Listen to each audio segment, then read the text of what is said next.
MLA సంజయ్ను ఉద్దేశించి మాజీ Mantri Jeevan Reddy hot comments చేశారు. రాజ్యాంగానికి ఎవరైనా తూట్లు పడవాలని ట్రై చేస్తే తల నరుకుతామని హెచ్చరించారు.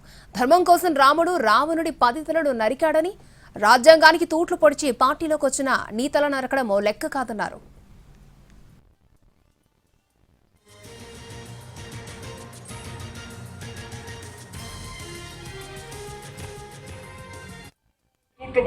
ప్రయత్నం చేస్తే వాని అంతం చూస్తామని చెప్పండి. మేము బాబాసాహెబ్ అంబేద్కర్ గారి యొక్క రాజ్యాంగం నమ్ముకొని ఈయనకున్నది ఒక్క తలకాయ శ్రీరామచంద్ర ప్రభు ఏదైతుందో ధర్మాన్ని కట్టుబడి రావడానికి 10 తలలు నరికిండే.